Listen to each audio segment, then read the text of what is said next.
Are you in the process of becoming a content creator and struggling to find out what your niche is, struggling to figure it out?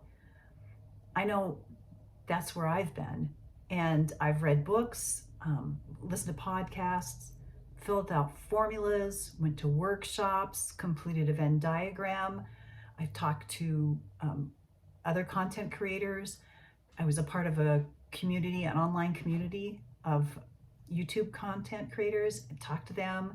I even engaged a mentor and initially to talk to them about what my niche might be. And while everyone gave me good advice and great input, I was still confused and still struggling. And I feel like part of that reason is because where I am in life and what my goals are for my YouTube channel. I've been retired for about 3 years. I'm a baby boomer, and the goals that I have for my YouTube channel were very different than the goals that the other people had that I talked to, or the other people who had created all the formulas and everything. And while those are great and they're definitely worth a try, I think one of the things that was the most helpful is just stopping and thinking, what do I want my YouTube channel to be? What is my goal? And that really helped me know where a starting place was. And I decided my goal is to build a community. And I want to build a community. If my YouTube channel gets monetized, that would be great. A little extra money in retirement never hurts. But in narrowing down my niche, I didn't feel so constrained because a lot of those formulas and podcasts and books and workshops and everybody, their goals are a little bit different. They really, most of them wanted it to be a career, and they wanted to develop a business. And it was like, I'm retired. I don't need a career. I've had several careers. I've worked for 50 years. I want to do this because I enjoy doing it. I want to do it more on a part-time basis. I want to do it because the things I'm talking about and what I'm exploring pleases me. I don't want to go through and figure out like who's searching, which topic is searched on, which niche has, been searched on, find the undiscovered niches. I just don't want to do that. I tried it. I tried all that, and I was left feeling hollow. I was left feeling like I was heading in the wrong direction. That wasn't the path I wanted. So I had to take a break for family reasons from YouTube. I started a YouTube channel about a year ago, posted for several months, and then I had to take a break, which I think was actually really good. And every time I thought about going back, I got overwhelmed and stressed about thinking, what's my niche? And I even went back to like some of the mentors and some of those using some of those same tools as I had used before, only leaving a sense of want. So I took a break from everything, and I just started thinking about what are the things what's that quiet voice inside of me that was there when I was thinking about starting a YouTube channel and is still here a year later, going through all that. And I narrowed down my interest to 3 things. One is helping baby boomers on how to start a YouTube channel. I have been involved with a lot of great Gen Xers, millennials on starting their YouTube channel, and they've been so helpful. But I found that because their goals were different and because where they are in life is different, the pace, sometimes even the pace at which they spoke and were teaching concepts just went too fast for me, and I would get, kind of confused and frustrated. So I wanted to create a channel that would help baby boomers go step by step, at a little slower pace with pauses to understand how to apply things, and maybe do a little task and then move on to the next thing.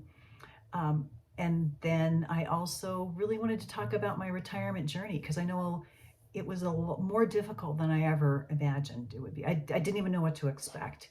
So I have one channel that I had started that talks about starting a YouTube channel.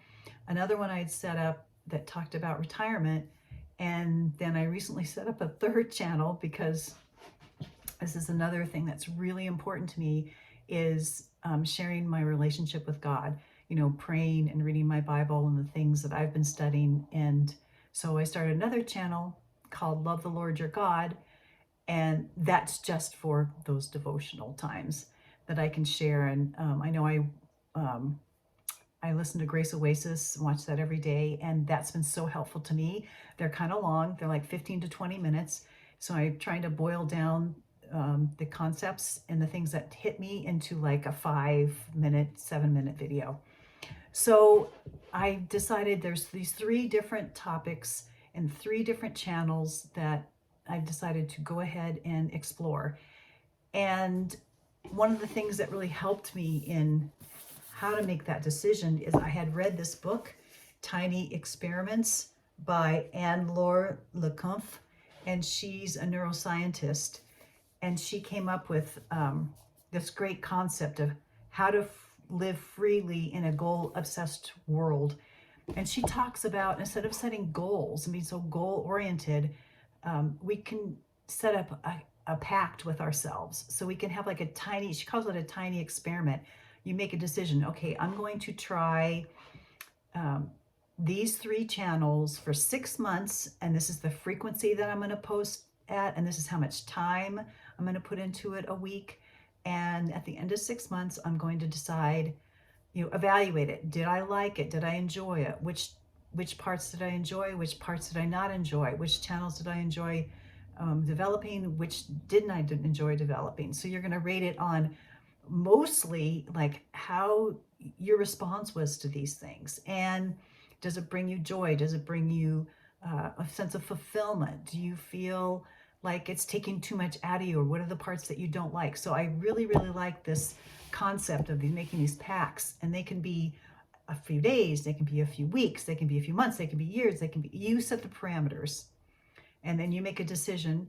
And then even if you get through the pact and partway through the pact, you think, oh, this just really isn't working. Well, then you can stop and say, hey, I did an experiment. I did a tiny experiment. This didn't work. So I'm just going to move on to something else. And that takes a lot of pressure off of me.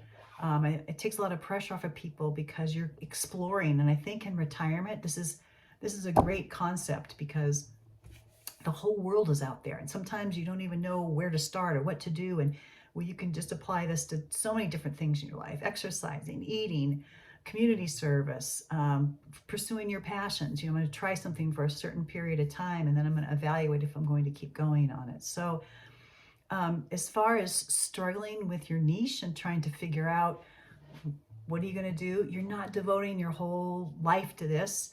And I think sometimes when you go through these trainings on YouTube about your niche, it's like, you got to have your niche and you've got to do this and you got to do that. No, you don't.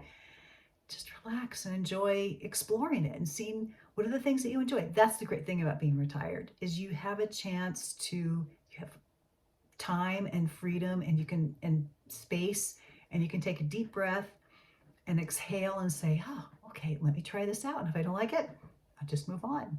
I think we're so used to working under the pressure in the corporate world, or I came out of education, or whatever you're doing. The medical field is always working your go, goals, this, that. We're so used to working under those constraints that it's hard to relax and just let them all fall away and find out the things that you really are interested in and love doing. So my suggestion would be, take time just to think about what you love to do. You might be an expert in some area, and so is that something you want to do? I'm a reading specialist and a special education teacher, former special education teacher. I specialize in working with children who have dyslexia, ADHD, and autism.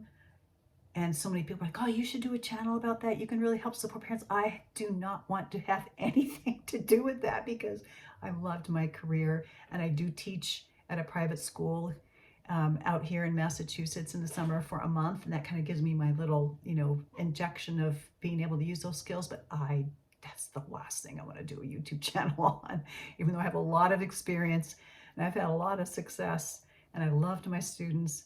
No thanks. So sometimes the things that we have the most experience in are not the things that we want to pursue. We want to pursue the other things that we never got to do when we were working. So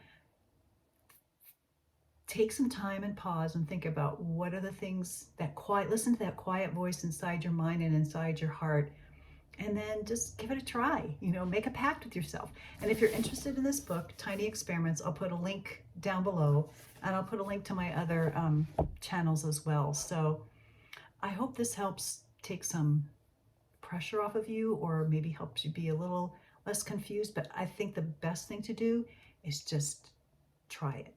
Just, even if you just pick one topic, you don't have to do multiple channels. I already had 2 of them set up, but this works for me. Just, even if you don't, you can just make videos and post. You don't even have to post your videos. You can just make videos and keep them in a file, and getting on camera and talking about things really helps you see what you're really interested in, because it's very easy when there's something you're passionate about.